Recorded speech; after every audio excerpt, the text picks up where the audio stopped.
Shalom, pemirsa, Bapak Ibu yang kami kasihi dimanapun berada. Kita bertemu kembali dalam diskusi Sekolah Sabat, di mana pada minggu ini kita akan mempelajari pelajaran kita yang kelima. Siaran ini kami siarkan dari studio Voice of Seven, Conference Jawa Kawasan Timur, Jalan Tanjung Anom, nomor 7, Surabaya. Bapak Ibu, pemirsa yang kami kasihi, kami juga siap untuk melayani lebih jauh lagi bila mana Bapak membutuhkan, Bapak Ibu sekalian membutuhkan doa dan juga belajar Alkitab, dapat menghubungi nomor yang ada di layar yang akan disampaikan.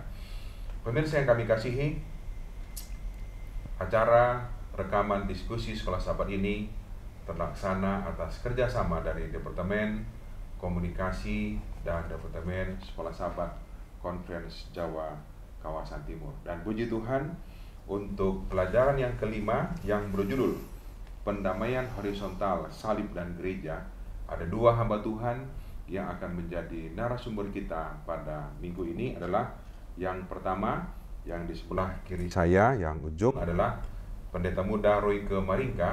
Beliau adalah Gembala Jemaat di Diponegoro, Surabaya. Selamat siang, Pendeta. Selamat siang, Pendeta. Shalom. Kemudian narasumber yang kedua yang persis di sebelah kiri saya, beliau adalah Pendeta Johannes Wirawan sebagai Gembala Jemaat di Albatros, Sidoarjo, ya? Ya. Oke, selamat siang, Pendeta. Shalom, Terima pemirsa. kasih sudah datang untuk kita dapat belajar bersama-sama. Kita akan memulai pertemuan kita. Kita awali dengan doa. Pendeta Royke akan pimpin dalam doa. Mari kita berdoa. Ya Tuhan Allah kami yang di surga, kami datang kepadamu pada saat ini. Kami memuji dan memuliakan nama-Mu, Allah yang baik, Allah yang besar mulia, yang telah memberkati kami. Saat ini ya Tuhan, kami siap untuk mendiskusikan pelajaran Sekolah Sabat, pelajaran yang kelima, dengan judul Pendamaian Horizontal, Salib dan Gereja. Biarlah kiranya Tuhan mengurapi kami, agar supaya ketika kami menyampaikan firman-Mu, itu boleh dimengerti oleh semua pemirsa Voice of Seven dimanapun berada. Dan kami semua boleh diberkati oleh Tuhan. Terima kasih Bapa di sorga. Kami serahkan pelajaran, diskusi Sekolah Sabat ini ke dalam pimpinan Roh Kudus. Di dalam nama Tuhan Yesus kami telah berdoa. Amin. Amin. Amin. Terima kasih, Pendeta. Pemirsa yang kami kasihi, pelajaran yang kelima untuk minggu ini adalah Pendamaian Horizontal Salib dan Gereja. Di dalam Efesus 2 ayat 13 dan 14, tetapi sekarang di dalam Kristus Yesus kamu yang dahulu jauh sudah menjadi dekat oleh darah Kristus, karena Dialah damai sejahtera kita, yang telah mempersatukan kedua pihak dan yang telah merubuhkan tembok pemisah, yaitu perseteruan. Kita oleh karena dosa terpisah dengan Allah, berseteru dengan Allah, dan bukan hanya dengan Allah, tapi juga dengan sesama kita, sesama manusia. Pelajaran kita pada minggu ini adalah bagaimana salib dan gereja akan mengadakan pendamaian secara horizontal antara manusia dengan manusia. Kita didamaikan dengan Tuhan, tidak cukup itu saja, tapi kita juga harus didamaikan antara satu dengan yang lain. Sebelum dua hamba Tuhan ini akan memberikan penjelasan, saya ingin membacakan satu perikop dalam pelajaran kita. Dalam Efesus 2 ayat 11-22, Paulus melihat salib Kristus sebagai perbedaan, menghancurkan penghalang dan tembok seperti itu. Secara vertikal antara kita dengan Tuhan, salib menghilangkan keterasingan, mendamaikan manusia dengan Tuhan. Secara horizontal, itu mendamaikan orang satu sama yang lain. Salib menghilangkan permusuhan dan membawa perdamaian antara Yahudi dan bukan Yahudi, menjadikan mereka satu manusia baru. Jadi, di dalam Tuhan, tidak ada suku A, B, dan C, tidak ada orang A, B, dan C, tapi kita semua satu adalah apa? Manusia baru. Untuk selanjutnya, Pendeta Royke akan menjelaskan pelajaran kita ini mulai hari Minggu dan seterusnya. Silahkan Pendeta Royka, kami berikan waktu. Baik, terima kasih Pendeta Victor Sinuhaji. Di pelajaran hari Minggu judulnya adalah dibawa dekat dengan Kristus. Kalau kita melihat di dalam Efesus 2 ayat 1 sampai 3, kemudian ayatnya yang ke-11 sampai 12. Di sana Paulus menjelaskan bahwa orang-orang yang bukan Yahudi yang ada di Efesus, yang sekarang percaya kepada Kristus, mereka adalah anggota tubuh Kristus. Tetapi mereka dulu itu adalah orang-orang yang benar-benar terpisah dari orang Israel, umat perjanjian, dan keselamatan yang ditawarkan kepada umat-umat pilihan pada waktu itu. Tetapi sekarang mereka telah menjadi satu tubuh Kristus. Nah, itulah sebabnya Paulus menilai sangat penting agar supaya mereka, jemaat yang ada di Efesus yang awalnya bukan umat-umat Tuhan, mengingat masa lalu mereka. Bahwa mereka dahulu itu tanpa Kristus, yaitu Mesias Israel yang diurapi. Kemudian mereka dahulu bukanlah umat yang termasuk kewarganegaraan Israel secara rohani. Mereka dahulu tidak mendapat bagian dalam janji-janji keselamatan yang telah Allah tawarkan melalui sejarah keselamatan. Nah, dengan terpisahnya mereka dahulu dari Israel dan keselamatan yang ditawarkan melaluinya, maka itu artinya mereka dahulu hidup tanpa harapan.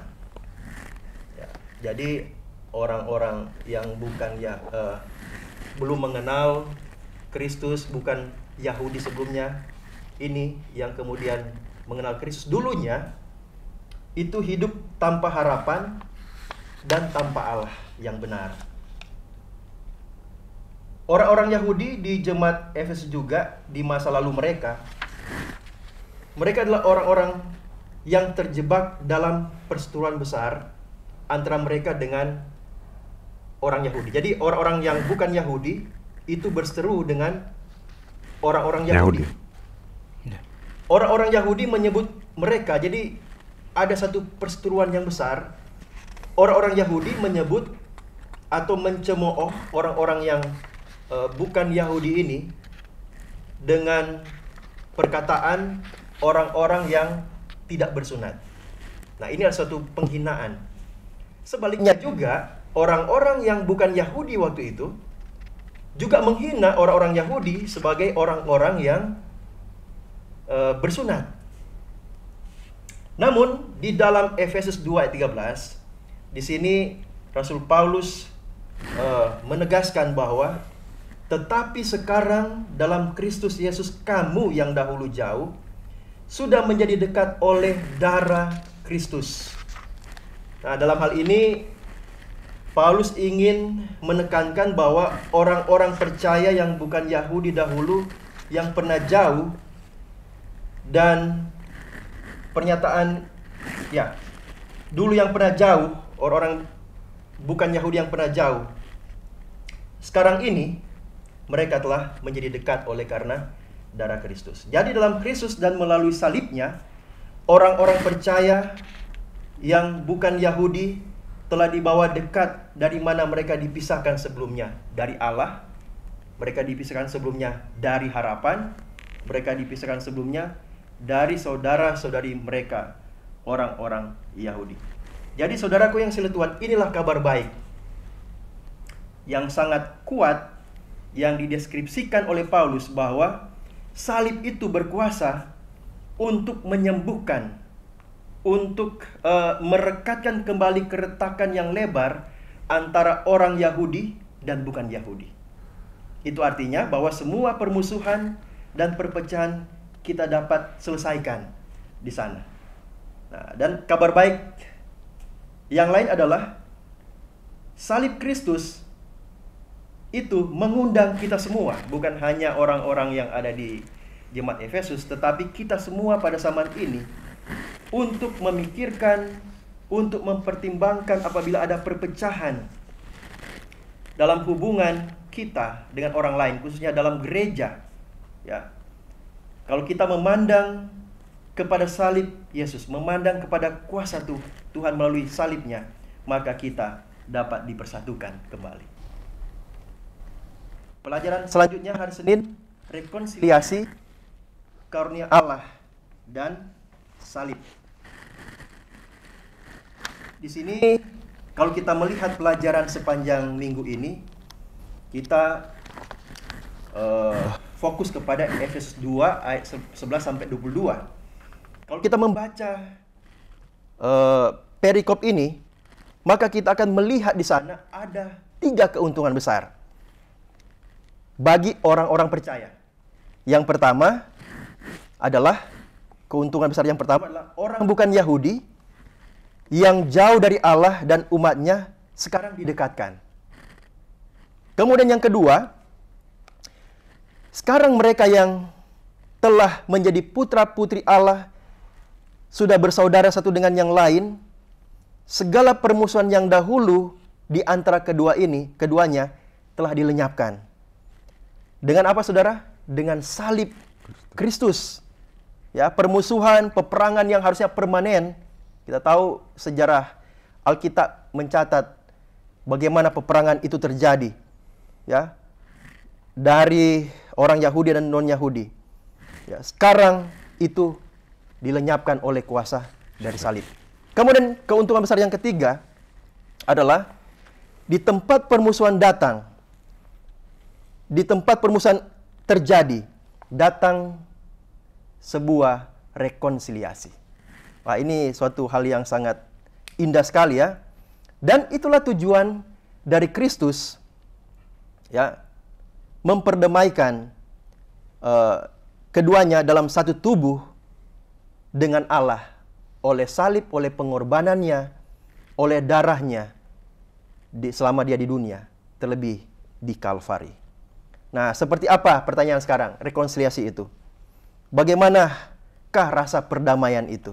Coba kita bayangkan, saudara, dalam kehidupan kita, dalam berjemaat, dalam keluarga ada masalah. Ya, ada masalah. Contohnya, saudara dengan seorang ibu dengan anak perempuannya, atau bapak dengan anak laki-lakinya, atau orang tua dengan anak-anaknya. Terjadi konflik, dan mungkin ini membawa satu masalah, dendam, tidak saling berbicara satu dengan yang lain dalam jangka waktu yang lama. Atau antara anggota jemaat di gereja kita. Atau antara pendeta dengan anggota jemaat.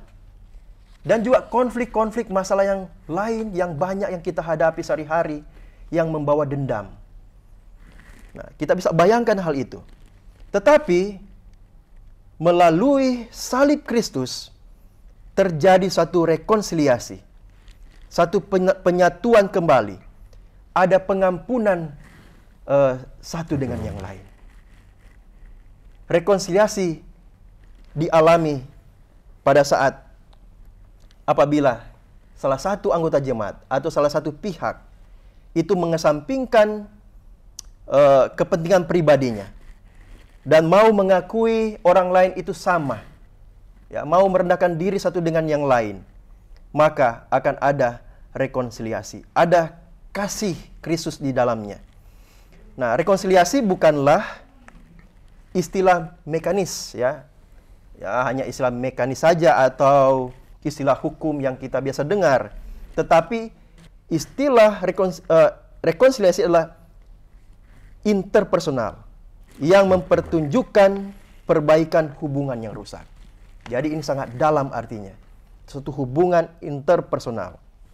Nah, Rasul Paulus berani membayangkan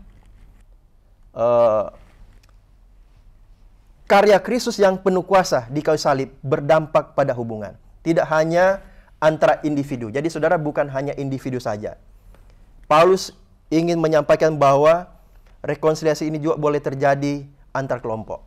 Ya, mungkin di gereja mungkin masih ada kelompok-kelompok tertentu. Tadi Pendeta Sino Haji sudah sampaikan mungkin ada perseteruan antara kelompok-kelompok tertentu, ya. Jadi bukan hanya pribadi yang bermusuhan yang didamaikan, tetapi kelompok-kelompok tertentu. Ya, dalam gereja itu mungkin ada kelompok-kelompok yang menganggap lebih hebat dari yang lain atau sebaliknya. Nah, ini disatukan. Ada rekonsiliasi oleh karena pengorbanan Yesus di kayu salib. Nah, jadi Rasul Paulus membayangkan bahwa itu harusnya menguasai hidup kita, menghancurkan perpecahan, membubarkan pertengkaran, dan memperbaharui persekutuan kita dan memahami satu dengan yang lain. Itu oleh karena apa? Oleh karena salib Kristus, oleh karena pengorbanan Tuhan bagi kita semua. Kemudian pelajaran hari Selasa, menghancurkan dinding pemisah. Nah, di sini kalau kita membaca di dalam ayatnya yang ke-14 sampai 15 dari Efesus pasal 2, di sana disebutkan ada dinding pemisah. Ya. Paulus ini sebenarnya menyinggung ada pagar yang mengelilingi atau tembok yang mengelilingi pelataran Israel di Bait Suci. Ini Bait Suci yang didirikan oleh Herodes. Dan di sana ada tulisan bahwa kalau orang yang bukan Yahudi, walaupun mereka sudah menganut agama Yahudi, kalau melewati batas itu, hukumannya adalah hukuman mati. Nah, jadi bagaimana mungkin orang yang sudah percaya Tuhan, tetapi ada perbedaan dalam datang menyembah Allah yang sama. Nah, disinilah Paulus menyatakan bahwa dengan mempersatukan kedua belah pihak ini oleh darah Yesus, oleh salibnya, maka tembok pemisah itu harus dirubuhkan. Ya, dan telah merubuhkan tembok pemisah. Bahkan Yesus telah merubuhkan tembok pemisah itu dengan kematiannya di kayu salib. Nah, tembok seperti itu memang harus disingkirkan. Dan di sana kita belajar bahwa kedua bangsa ini, kelompok ini, Yahudi dan bukan Yahudi, sebenarnya adalah satu. Sama dengan kita di gereja adalah satu. Di dalam Kristus, dalam salibnya. Oke, kita lanjut. Nah, tetapi di sini ada sedikit kontroversi ya dengan ayat yang ke-15. Di sini disebutkan sebab dengan matinya sebagai manusia ia telah membatalkan hukum Taurat dengan segala perintah dan ketentuannya. Nah, beberapa orang percaya atau para teolog ya yang di luar sana punya dualisme pemikiran. Mereka mengajarkan bahwa apa yang disampaikan oleh Rasul Paulus itu adalah perintah 10 hukum termasuk Sabat. Nah, tetapi kalau kita melihat Paulus tidak bermaksud seperti itu. Kita harus lihat konteksnya. Kenapa? Oleh karena kalau kita lihat dalam Efesus 6 pasal 6 ayat 2 sampai 3, Paulus mengutip perintah kelima. Kemudian Efesus 5 ayat 3 sampai 14 di sana Paulus menjabarkan dan menyinggung tentang perintah ke-7. Kemudian Efesus 4 ayat 28 25 di sana Paulus juga menyampaikan tentang hukum ke-8, hukum ke-9. Dan Efesus 5 ayat 5 di sana Paulus menyatakan tentang hukum ke-10. Jadi artinya Paulus dalam menyampaikan ayat ini ya di dalam Efesus 2 ayat 14 sampai 15 dia tidak menyatakan bahwa 10 hukum itu dibatalkan. Tidak disalib oleh karena salib, tidak. Nah, apalagi kalau kita melihat di dalam Roma 3 ayat 31, surat yang dia kirimkan ke jemaat Roma, ini sangat jelas ya. Paulus mengatakan, jika demikian, adakah kami membatalkan hukum Taurat karena iman? Sama sekali. Tidak. Ya, sebaliknya, kami meneguhkannya. Kemudian Roma 7 ayat 12 juga, Paulus mengatakan, jadi hukum Taurat adalah kudus, dan perintah itu juga adalah kudus, benar dan baik. Jadi saudaraku yang selalu Tuhan, Efesus 2 ayat 14 sampai 15 ini konteksnya berbeda. Paulus tidak menyatakan bahwa salib telah membatalkan hukum 10 hukum ya. Nah, oke. Mungkin sampai di sini pelajaran yang saya sampaikan dan saya kembalikan kepada Pendeta Victor. Terima kasih Pendeta Royke. Jadi bagaimana kita melihat di awal pelajaran kita ini bahwa seorang yang sudah menerima kasih karunia Tuhan melalui kematian Yesus di kayu salib, maka dia akan dapat berdamai dengan sesamanya karena terlebih dahulu sudah berdamai dengan Tuhan, ya, perdamaian vertikal. Baru kita dapat melakukan perdamaian secara horizontal satu dengan yang lain. Untuk selanjutnya, pemirsa, pelajaran kita ini Pendeta Johannes akan menambahkan lagi bagaimana ajaran daripada Yesus untuk pendamaian atau perdamaian bagi kita semuanya dan seterusnya. Silahkan Pendeta Johan. Oke, shalom pemirsa yang kami kasihi, dimanapun Anda berada. Memang benar yang sudah disampaikan oleh Pendeta Royke, sangat menunjang akan pembahasan saya pada hari ini juga adalah bahwa di hari Rabu, Tuhan Yesus sendiri menyampaikan pengkhotbah tentang pendamaian. Itu pun ditulis oleh Rasul Paulus di dalam Efesus 2 ayat 17 dan 18 yang berbunyi demikian. Ia datang dan memberitakan damai sejahtera kepadamu yang jauh dan damai sejahtera kepada mereka yang dekat. Karena oleh Dia kita kedua pihak dalam satu roh beroleh jalan masuk kepada Bapa. Nah, permisa, pada saat ini ya, Rasul Paulus memberikan konsep di dalam tulisannya dalam pesan pendamaian ini adalah di dalam buku Efesusnya. Ya. Artinya bahwa Paulus berpendapat bahwa Kristuslah yang mewujudkan pendamaian itu. Kedua belah pihak. Ya, karena dialah, seperti katakan tadi di ayat 17-18 tadi, karena dialah yang datang dan memberitakan kedamaian itu. Tetapi apa yang menjadi respon bagi kita kalau kita sudah tahu bahwa Tuhan Yesus itu adalah yang mewujudkan dan yang datang memberitakan damai itu, apa respon kita? Karena kita hari ini kita sudah sampaikan oleh Pendeta Royke tadi, ada dinding pemisah. Ya. Di dalam Yohanes 14 ayat 27, ya, Yohanes menuliskan, ya, damai sejahtera ku tinggalkan bagimu, damai sejahteraku ku berikan kepadamu. Saudara sama Tuhan, artinya bahwa walaupun kita ada dinding pemisah atau ada perpisahan, tetapi damai itulah yang apa? Menyatukan. Damai sejahtera itulah yang dinyatakan. Yang kedua adalah walaupun kita berpisah, tapi pun ada penderitaan yang kita alami. Ya, sama seperti di dalam Yohanes 16 ayat 33. Ya, di sana katakan bahwa semuanya itu kukatakan kepadamu supaya kamu beroleh damai sejahtera dalam aku. Dalam dunia kamu menderita penganiayaan, tetapi kuatkanlah hatimu. Aku telah mengalahkan dunia. Dua hal yang kita perlu ketahui. Kita sudah berpisah, kita mengalami penganiayaan, tetapi Tuhan Yesus itu sendiri memberikan damai sejahtera. Kalau apa? Kita katakan sini. Karena Tuhan telah mengalahkan. Inilah respon kita. Dia berulang kali mengatakan ini kepada kita supaya kita menerima pendamaian itu, panggilannya. Makanya buktinya bahwa dia benar-benar memberikan damai itu melalui kematiannya. Itu pun ditulis di dalam Yohanes 20 ayat 19, 21 dan 26.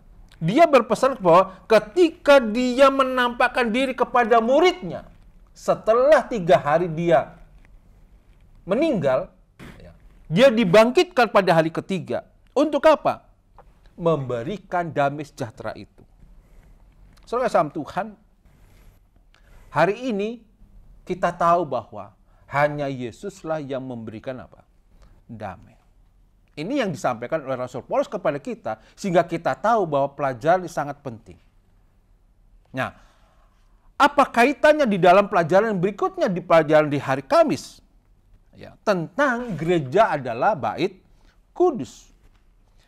Tadi Pendeta Royke sudah menyampaikan, ada 3 ya, Tetapi hari ini juga saya ingin menambahkan juga di dalam Efesus 3 ini ayat 11 sampai 22 ada 3 penekanan yang perlu kita ketahui melalui pelajaran kita pada hari Kamis. Apa itu? Yang pertama bahwa kita harus ketahui bahwa di dalam Efesus 2 ayat 1 sampai 10 di mana ini menekankan bahwa ada manfaat kematian daripada Yesus itu untuk apa? Membangun kedamaian antara kita dengan Allah. Yang kedua adalah di dalam Efesus bagian yang kedua adalah Efesus 2 ayat 11 sampai 22 ini kembali menekankan itu tadi secara vertikal yang pertama. Sekarang kita apa? Horizontal. Horizontal antara kita dengan sesama. Mendamaikan antara kita dengan sesama kita.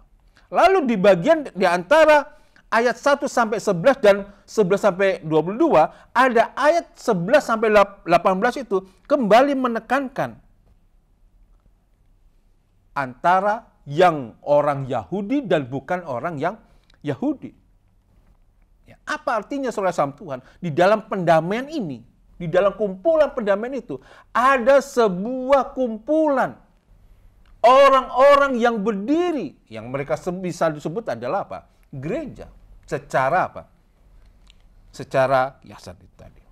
Nah, saudara sama Tuhan, kalau kita lihat, ya, saya ingin membacakan di dalam pelajaran sahabat kita, di bagian paragraf yang paling terakhir, dikatakan demikian. Para penulis perjanjian baru menggunakan metafora bait kudus itu untuk memvisualisasikan kekudusan gereja, peran Allah dalam mendirikan dan menumbuhkan gereja, dan keakraban orang percaya di dalam gereja. Metafora ini digunakan dalam hubungannya dalam bahasa biologis, yang dimana bait yang kudus tumbuh. Dan proses pembangunan sering ditekankan. Kamu juga turut dibangun. Alih-alih gambar statik, gereja dapat mengakui identitasnya sebagai bait dari Allah yang hidup. Saudara sama Tuhan, apa hubungannya dari awal tadi? Ya, Tuhan sudah memberikan kematiannya, sudah memberikan rekonsiliasinya, ada dinding pemisah, dan Tuhan pun menyatakan tentang ada pendamaian. Sekarang kita dikumpulkan bukan orang Yahudi ataupun Yahudi, tetapi kita semua apa? Satu baitnya.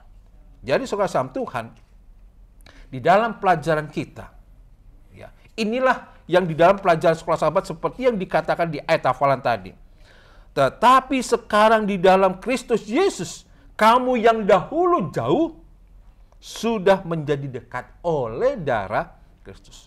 Karena dialah damai sejahtera kita, yang telah mempersatukan kedua pihak, dan yang merubuhkan tembok pemisah, yaitu perseteruan.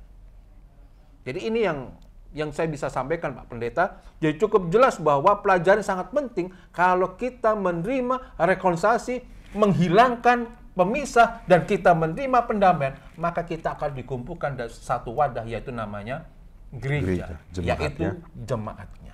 Terima kasih Pak Pendeta, Tuhan memberkati. Oke. Terima kasih kepada Pendeta Royke dan Pendeta Johan, Bapak Ibu pemirsa yang kami kasihi. Tadi kedua hamba Tuhan ini sudah jelas menekankan dalam pelajaran kita ini, ya, ada sering diulangi kata rekonsiliasi. Betul. Gitu ya. Ya. Rekonsiliasi itu adalah bagaimana mempersatukan dua belah pihak yang berseteru atau bermasalah.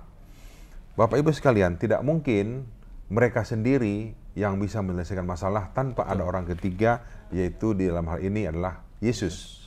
Kematian Yesus di kayu salib, kasih karunia-Nya lah yang dapat merekonsiliasikan hal itu bisa terjadi. Dan bukan hanya itu, pelajaran kita pun mengatakan bahwa jadi rekonsiliasi horizontal antar orang Yahudi. Karena Rasul Paulus memberikan gambaran adalah bagaimana orang Yahudi dan non-Yahudi ini yang sering berseteru, termasuk melarang mereka untuk masuk ke halaman bait suci sekalipun. Betul. Tapi dengan rekonsiliasi, maka orang Yahudi dan bukan Yahudi adalah yang pertama. Mereka harus dua-dua ini ya, baik Yahudi maupun non-Yahudi harus mengalami penebusan vertikal dengan Tuhan, dengan artinya dia berrekonsiliasi dengan Tuhan terlebih dahulu, berdamai dengan Tuhan. Betul. Barulah bisa tercapai perdamaian satu dengan yang lain, kan begitu ya. Jadi perdamaian itu dicapai melalui Kristus. Pendeta Johan tadi katakan, dan di jemaatlah ruang mana perdamaian itu dibuat antara Yahudi dan non-Yahudi atau yang bukan Yahudi. Jadi saya yakin kita sepakat bahwa setiap orang yang sudah menerima kasih karunia Tuhan, percaya dan menerima kematian Yesus, seharusnya tidak lagi pertengkaran. Begitu ya. Tidak ada perseteruan. Gereja itu tempat damai, bukan tempat berkelahi, bukan tempat berseteru, bukan perang antar suku, antar kelompok dan golongan, antar kepentingan. Tidak ada itu ya. Jadi kalau di gereja kita, pemirsa sekalian, itu masih ada. Pertanyaannya, apakah sudah ada kehadiran Tuhan di situ? Apakah masing-masing umat Tuhan itu sudah menerima kasih karunia? Kalau sudah, pasti terjadi rekonsiliasi. Tapi kalau masih ada pertengkaran dalam gereja, berarti harus lebih banyak belajar lagi, kira-kira begitu ya.